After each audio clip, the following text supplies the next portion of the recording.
Salam alkoum et bienvenue. On est le 23 juillet 2026 et je vais commencer par un chiffre qui va vous surprendre. L'Algérie produit désormais trop d'œufs, trop d'oignons, trop de pastèques. Oui, vous avez bien entendu, le pays qui il y a quelques années connaissait des pénuries et importait massivement se retrouve aujourd'hui avec des surplus qu'il n'arrive plus à écouler. Et paradoxalement, cette réussite est en train de ruiner certains de nos agriculteurs. Je vais vous expliquer pourquoi et surtout ce qu'il faut faire. Mais dans cette vidéo, il y a bien plus. Je vais faire une mise au point importante sur la pastille car les Algériens de l'étranger ne peuvent toujours pas en bénéficier et je vais vous dire exactement pourquoi. Nous parlerons aussi d'une grâce présidentielle accordée à près de 5000 détenus avec un critère de sélection très particulier et enfin la justice qui frappe fort contre les incendiaires avec une accusation qui va vous surprendre. Et restez jusqu'au bout parce qu'en partie 2, si vous vivez à l'étranger, je vais vous éviter un déplacement inutile au consulat. C'est parti. Si vous aimez ce type de contenu, n'oubliez pas de vous abonner, de laisser un petit j'aime et d'activer la cloche des notifications. Le paradoxe de l'Algérie face à la surproduction agricole. Commençons par un paradoxe économique fascinant qui pose de vraies questions. L'Algérie fait face à une situation à laquelle peu de gens s'attendaient, une surproduction agricole. Œufs, oignons, pastèques et d'autres produits encore sont produits en quantité qui dépasse la capacité d'absorption du marché. Mesurer le chemin parcouru. Il y a quelques années, on parlait de pénurie, de files d'attente, d'importation massive pour nourrir la population. Aujourd'hui, on parle de trop de production. C'est en soi une nouvelle extraordinaire qui témoigne des progrès réels de l'agriculture algérienne dont nous avons parlé récemment avec le record de l'ail, d'Amila ou la récolte céréalière exceptionnelle. Mais, et c'est là que le paradoxe devient un problème, la surproduction n'est pas une bonne nouvelle pour les agriculteurs. Au contraire, elle peut être une catastrophe pour eux. Expliquons pourquoi. Quand un produit est disponible en quantité excessive sur le marché, son prix s'effondre. C'est la loi de l'offre et de la demande. Pour le consommateur, c'est agréable, à court terme, les prix baissent, mais pour l'agriculteur, c'est un désastre. Il a investi dans les semences, l'engrais, l'eau, le carburant, la main-d'œuvre, et il se retrouve à vendre sa production à un prix inférieur à son coût de revient. Il perd de l'argent sur chaque kilo vendu. Parfois, il préfère même laisser pourrir sa récolte plutôt que de payer le transport et la main-d'œuvre pour la vendre à perte. Ce phénomène, tous les pays agricoles le connaissent. Il révèle un problème structurel.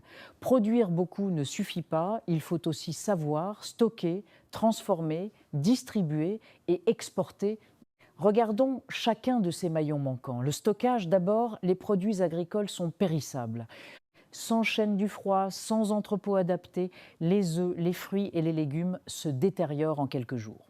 Il faut des capacités de stockage réfrigérées réparties dans tout le pays pour lisser l'offre dans le temps, stocker quand il y a abondance, écouler quand il y a moins. La transformation ensuite, c'est peut être le maillon le plus important. Une pastèque fraîche se conserve quelques semaines, transformée en jus, en confiture, en produits séchés. Elle se conserve des mois et prend de la valeur. Un oignon frais pourri, un oignon déshydraté ou transformé se vend toute l'année. Développer l'industrie agroalimentaire, c'est transformer un surplus périssable en produit durable et rentable. 2. Apostille. Pourquoi la diaspora ne peut pas encore en bénéficier ? Passons maintenant à une mise au point qui concerne directement des millions d'Algériens établis à l'étranger. Rappelons d'abord ce qu'est l'apostille pour ceux qui n'ont pas suivi. C'est une certification internationale prévue par la Convention de La Haye de 1960 et qui permet de faire reconnaître un document officiel dans plus de 120 pays avec une seule et unique formalité. Avant, pour faire reconnaître un acte de naissance algérien en France ou au Canada, il fallait passer par une longue procédure de légalisation en plusieurs étapes coûteuses et interminables. Avec l'apostille, une seule certification suffit. L'Algérie a officiellement rejoint ce système le 9 juillet 2026, une excellente nouvelle que nous avons saluée sur cette chaîne, sauf que dans les faits, il y a un obstacle. Les Algériens de l'étranger ne bénéficient pas encore de la procédure et la raison est technique, mais elle a des conséquences très concrètes pour vous. Pour obtenir l'apostille, il faut passer par une plateforme numérique nationale dédiée, accessible en ligne ou se présenter physiquement auprès des autorités compétentes des secteurs ministériels concernés en Algérie.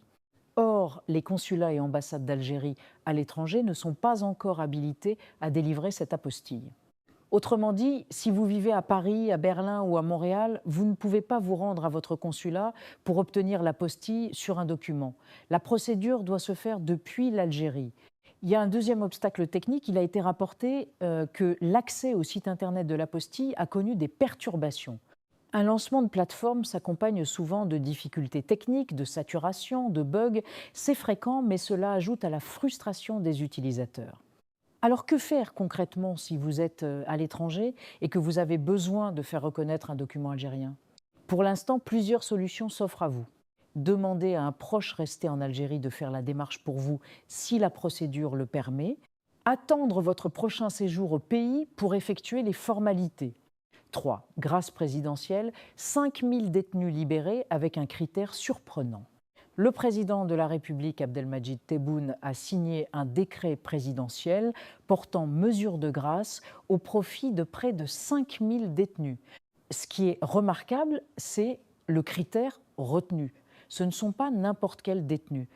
Le décret vise spécifiquement les détenus admis aux examens du brevet d'enseignement moyen et du baccalauréat, ainsi que ceux ayant obtenu un diplôme dans l'un des différents modes de formation professionnelle et des métiers au titre de l'année scolaire 2025 à 2026. Pour bénéficier de cette grâce, il fallait avoir étudié en prison, avoir passé un examen et l'avoir réussi. La grâce n'est pas accordée au hasard ni pour désengorger les prisons. Elle récompense l'effort intellectuel et la volonté de se reconstruire. C'est une philosophie de la peine qui mérite d'être soulignée. La prison peut être un temps de reconstruction où l'on apprend un métier, où l'on obtient un diplôme, où l'on se prépare à revenir dans la société avec des outils pour ne plus recommencer. En accordant la grâce aux détenus qui ont décroché leur BUM, leur bac ou un diplôme professionnel, l'État envoie un message très clair. Si vous vous formez, si vous étudiez, si vous vous préparez à une vie honnête, l'État vous tend la main.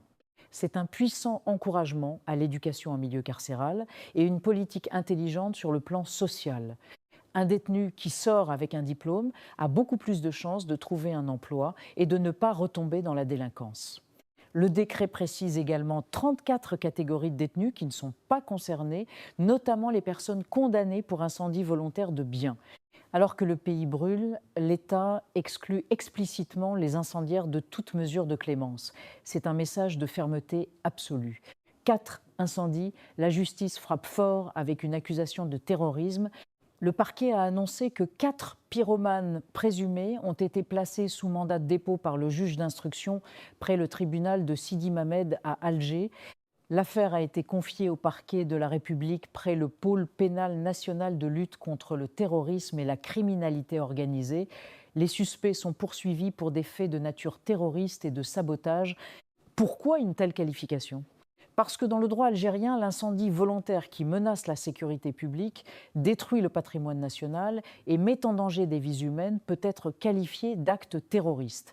En une seule semaine, du 8 au 15 juillet, 932 incendies ont été enregistrés en Algérie. Ces incendies sont meurtriers car ils ont fait des victimes. Ceux qui allument volontairement des feux dans un pays en pleine canicule et sécheresse commettent un acte criminel d'une gravité extrême. La cohérence est claire, la main tendue à ceux qui se reconstruisent, la sévérité maximale contre ceux qui brûlent le pays. Ces 4 personnes sont des suspects qui bénéficient de la présomption d'innocence, mais le signal envoyé est clair et nécessaire. La majorité des départs de feu sont d'origine humaine. Ne jetez jamais un mégot par la fenêtre, n'allumez aucun feu près des zones boisées et si vous voyez un départ de feu, appelez immédiatement la protection civile au 14.